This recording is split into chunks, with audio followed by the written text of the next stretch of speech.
ইরানের পরমাণু ও সামরিক স্থাপনা লক্ষ্য করে আজ সকালে বড় আকারের হামলা চালিয়েছে ইসরায়েল। বার্তা সংস্থা রয়টার্সের তথ্যমতে দেশটির দাবি, তেহরানকে পরমাণু অস্ত্র তৈরি থেকে বিরত রাখার জন্য এই হামলা চালানো হয়েছে।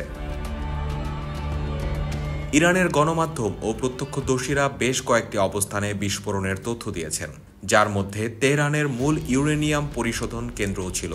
তবে ইসরায়েলি হামলায় কী অস্ত্র ব্যবহার করা হয়েছে তা এখনও স্পষ্ট নয়। এই অভিযান বেশ কিছুদিন ধরে চলতে পারে বলে আভাস দেন নেতানিয়াহু। নাতানজ শহরের এক প্রত্যক্ষদর্শী জানান, পরিশোধনগারের কাছেই একাধিক বিস্ফোরণের জোরালো শব্দ শোনা গেছে। ইরানের এক শীর্ষ কর্মকর্তা রয়টার্সকে জানান, দেশটির নেতারা এখন শীর্ষ নিরাপত্তা বৈঠক করছেন।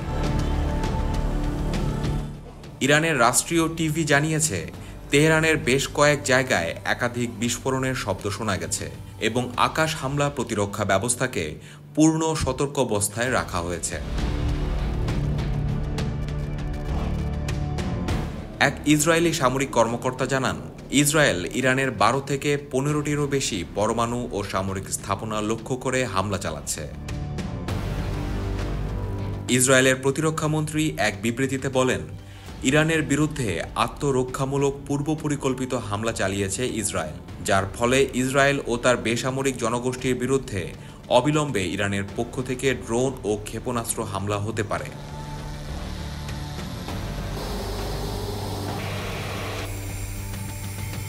এদিকে ইসরায়েলে পাল্টা হামলা চালাতে প্রায় 100টি ড্রোন পাঠিয়েছে ইরান। ইসরায়েলি সামরিক বাহিনী বলেছে, তারা এসব ইরানি ড্রোন ভূপাতিত করতে কাজ করছে।